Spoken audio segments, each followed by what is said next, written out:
UEFA Champions League group stage draw out.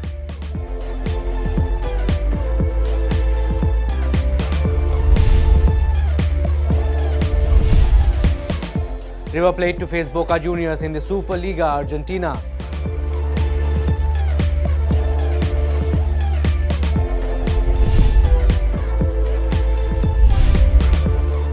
Van Dijk and Lucy Bronze win UEFA Player of the Year awards.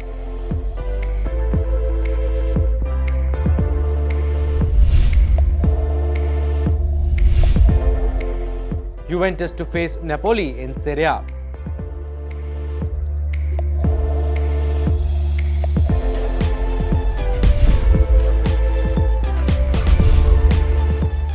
North London derby is set to place the great base for both parties.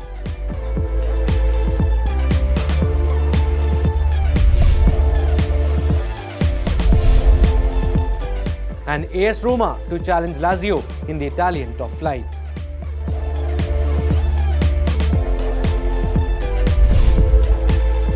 I was curious because we shared this stage 15 years, me and him. I don't know if it's ever happened in football. The same two guys in the same stage all the time. So it's not easy, as you know. And of course, we have a good relationship. We not had a dinner together yet, but I hope in the future. Well, Ronaldo-Messi rivalry should last long. Good morning, good afternoon and good evening. Wherever you are, whatever the time it is, here's your host Abhishek and you're watching Football 360. So the magical Champions League action is set to make fans look captivating after completing the group stage process. In Group A, the French Champions League PSG will face the 13-time European champions Real Madrid, Club Brugge and the Turkish giants Galatasaray. Last season, both PSG and Real Madrid ended up their journeys in the round of 16. Real lost to Ajax and Ole's Manchester United knocked out Neymar-less PSG. The German giants, who have been placed in Group B, will challenge Tottenham Hotspurs, Red Star Belgrade and Olympiacos.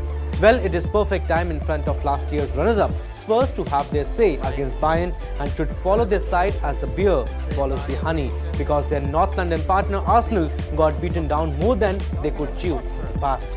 Both Spurs and Bayern can make it to the next round ahead of Red Star Belgrade and Olympiacos. The English champions Manchester City will welcome Shakhtar Donetsk, Dinamo Zagreb and Atlanta in Group C. Well, these sides can challenge Pep Sky Blues as Lyon did last season in the group stage. Indeed, the four-time Premier League champion should feel lucky to not have a great level of burden in the Champions League before the end of the first half of the 2019-20 season. Juventus, who knocked out Atletico Madrid in the round of 16 last season, will face Bayer Leverkusen and Lokomotiv Moscow other than facing Simeone's side in Group D. Well, a great chance in front of Kai Havertz to prove his worth to all as one of the best goal scorers in the midfield department. It will also be great to see the clash between Juventus and Atletico Madrid, as both sides are looking in fine shape to win the European crown. The two-time Italian champions Napoli will again see Liverpool in the group stage, sharing the Group E with Salzburg and Genk. Last season, Napoli did well against Liverpool but still failed to reach the pre-quarterfinals. With no PSG in the group, the two-time Italian champions can make it to the next round and should ask questions from the European champions Liverpool for freezing many to the marrow. In Group F, Barcelona will go head-to-head with Borussia Dortmund, Inter Milan and Slavia Prague. Indeed, a perfect group of death. Yet again, Barcelona and Inter Milan got hard group to surpass. The only difference is that Dortmund is there instead of Spurs. Inter Milan and Borussia Dortmund should ask questions from Messi's side for making this an open group to all for reaching the next stage. Indeed, Barca won't look great in the Europa League, but the chances of that are very few. Lyon, who reached the Champions League round of 16 last season, will fight against Zenit St. Petersburg, Benfica and RB Leipzig in a pretty open but hard Group G. The seven-time French champion should boss this open group for making it to the round of 16 again. Otherwise, having a great squad will not be worth it at all. While in Group H, Lampard's Chelsea will face the Dutch masters Ajax, the sleeping Spanish giants Valencia and well-adapted Lille from France. Indeed, beating this prominent side is like walking on snow, as we don't know what will happen next. Chelsea should look to go deep in the Champions League for the future benefit of their younger players as far as doing well at the European level is concerned. Well, the Champions League draws are looking great and the Argentina Superliga sides River Plate and Boca Juniors are set to face each other to make a super classico.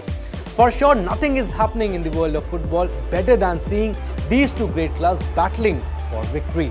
Epically, after seeing a lot of drama in the title deciding leg at River Plate, which happened in Madrid due to fans' unbelievable behavior. Both parties just surpassed the quarterfinals of the Copa Libertadores and will face each other in the semis, with the first leg set to happen at the home of the defending champions River Plate. After 4 matches in the Argentine top flight, table toppers and the 6-time South American kings, Boca have collected 10 points, 3 more than 5th place and 4-time South American champions River Plate. Y obviamente que es un partido muy especial, muy particular, muy diferente a todos de esos, de la misma manera que era un sueño dirigir a Boca, es un sueño dirigir un superclásico. Me hubiese gustado que sea en la cancha de Boca, bueno, tocó en la cancha de River, pero me hubiese gustado vivir la emoción de un superclásico en la cancha de Boca, pero eso no va a quitar que eso dure 30 segundos, porque después, como Batman, paso por el batitubo y me transformo y me meto en el partido. So nothing can beat Super Clasico's magic, and Virgil van Dijk, who helped Liverpool win the Champions League title and assisted the Reds to be near to Manchester City in 2018-19 Premier League race, won UEFA Men's Player of the Year award, outsmarting second place Lionel Messi and the third place Juve's Cristiano Ronaldo. Virgil van Dijk called this moment as a special one and named the Brazilian legend Ronaldinho his idol, growing up playing a lot of street football. Virgil van Dijk did great at Southampton, but beating Messi and Ronaldo for a bag tag is a great thing for Klopp for keeping his dominance alive in the Champions League. The Dutchman is a great example of the coming kind in terms of remaining cool and calm. In the women's division, England's Lucy Bronze won the treble with Lyon last season and finished 4th at the World Cup, with the Lionesses in France this year won UEFA Women's Player of the Year award, beating clubmates Ada Hegerberg and the 29-year-old Amandine Henry from France. Bronze's Lyon defeated Barcelona in the Champions League final, where Hegerberg scored a hat-trick in the 2018-19 season. Well, Bronze is a great right back, and without her, many teams can't win matches. Against Norway, the former Arsenal and Manchester City star scored England's 3rd goal, finally for making it to the semis of the 2019 FIFA World Cup. Hegerberg and Henry also deserved to win the duel, but maybe Bronze was a little ahead. Alisson Becker, who joined Liverpool from AS Roma in 2018, won the Champions League Goalkeeper of the Season award, beating Marc-André ter Stegen and Hugo Lloris of France. Last season, the Brazilian Becker kept most number of clean sheets in the Premier League and played a huge role to make Liverpool winning their 6th European crown. Not just UEFA Men's Player of the Year award, but the tall Dutchman Virgil van Dijk also won Champions League Defender of the Season title ahead of the national teammate Matthias de Ligt and the club teammate Trent Alexander-Arnold, who played a great role to knock out Barcelona from the Champions League last season in the semi-finals. Ajax Frenkie de Jong, who joined Messi's Barcelona this season, won Champions League Midfielder of the Season, defending Spurs' Christian Eriksen and Liverpool's Jordan Henderson. Frenkie de Jong led Ajax to the semi-finals in the Champions League last season and won the domestic double with the Dutch side. Messi, who scored a hat-trick against Liverpool in the first leg of the Champions League semi-finals, won the Champions League Forward of the Season, outdoing Sadio Mane and Cristiano Ronaldo to win something rather than nothing. Fantastic. It's been a great year, and to obviously get recognition for what we achieved last year is outstanding, and it's all credit to to everyone at Melwood, everyone at Liverpool, everyone that's helping me along the way as well. So yeah, great. Buddy, sorry I couldn't be there this evening to collect this award, although I'm very surprised to be accepting it. Obviously I'm ecstatic and super humbled to have won the award, up against 2 fantastic players who I know really well at Lyon, 2 great girls, great players. But I want to say a huge thanks to the Lionesses, the England team. We had a great summer, and I don't think I would have won this award if it wasn't for them. The Lyon team, we had an amazing season, we won the treble. I think any one of those girls could have been up here receiving this award because I played in such a fantastic team there. So I want to thank them, both teams, for pushing me to be a better player and making me the player that I am today. And I'm sorry that I couldn't be there this evening. Hope you enjoy the evening. UEFA should award Champions Women's Keeper of the Year award too, and Juventus are set to face Napoli at home in Serie A. Juventus beat Parma 1-0 away from home last weekend. The Blues, on the other hand, outsmarted Fiorentina 4-3. Napoli finished second in Serie A last season, but the points gap was too big for them to be near Juve. Ramsey and other quality players arrived in Turin, something the five-time Italian Cup winner should remember, but can also feel motivated to see Lozano placing his young boots for Carlo Ancelotti, who should show his managerial skills for making Serie A look hard to conquer for the 35-time Italian champions Juventus. Yo creo que muchos jugadores quisieran jugar un partido de esos.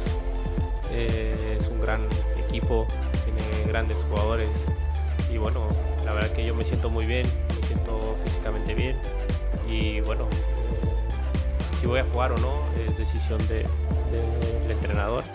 Entonces, bueno, yo siempre voy a estar disponible para el equipo, para el entrenador y bueno, ojalá y pueda jugar. So Inter Milan and Napoli should tackle Juventus, and Arsenal are set to welcome Spurs in the Premier League for the magical North London derby. Emery's side lost to Liverpool at Anfield 3-1. Tottenham Hotspur, on the other hand, failed against Newcastle and lost the match 1-0 at home. Last season, the Gunners beat Spurs 4-2 at home thanks to Aubameyang, who partnered Pepe and Lacazette together in the North London derby. Well, Arsenal should play back three for allowing Luis to have a free hand, as it can help the 13-time English champions from many corners, and playing Torreira and Xhaka in midfield can make a perfect combo. The Lily Whites should now make a particular style of play, as England's third best team should be more consistent in the domestic structure. Yes, but be calm, because my decision before was thinking each moment how we are. And for example, with Lacazette, we had some problem in his ankle, and really I think this week is the best week after the last three, getting better and feeling better with his ankle. It's very positive. After this, Pepe, he came here later than another, and also he progressively is playing and also getting better and feeling better each match. And after Aubameyang, for us is very important.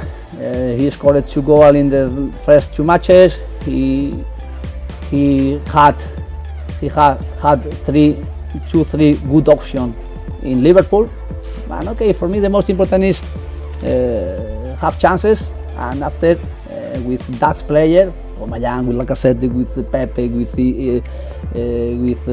Mickey, with Reece, with Rayos, with Mesut, we can score with the different players.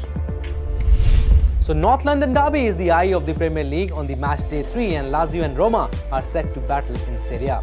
Well, Derby della Capitale is one to look for, with Roma hold an aim to make a Champions League comeback under the new boss Paulo Fonseca. Roma played a 3-3 draw with Genoa in the opening week. However, Lazio defeated challenging Sampdoria 3-0 away from home for starting the picture well. Immobile and Serge Milinkovic-Savic should do a lot of hard work for making Lazio look great this season, and the same picture lies for Roma too, who shouldn't put their cards on in Edin Dzeko. Eu não sei se posso chamar aposta, agora eu tenho a minha crença, aquilo em que acredito, e não restem dúvidas que eu vim para a Roma com grande ambição, e como eu falo desde o primeiro dia, eu acredito que nós vamos ser uma equipa forte, nós vamos ser uma equipa que vai lutar sempre com todas as equipas até ao último minuto, que vamos ser uma equipa que vai orgulhar os seus adeptos, e obviamente se isto acontecer, eu acho que os resultados virão naturalmente, e eu não preciso de fazer apostas comigo, porque eu trabalho com grande convicção de que é possível nós fazermos algo de especial, como eu tenho sempre dito aqui. So the River of Football 360 is all over for today, and the latest football news and gossips will return on Monday. But before that, you all football fans can write your suggestions on Power Sports social media platform at these very addresses. Also, don't forget to come on Monday to see Football 360 again. Till then, au revoir and keep watching Power Sports, as we are leaving you with 5 things to know ahead of another fantastic Bundesliga weekend. Bye-bye.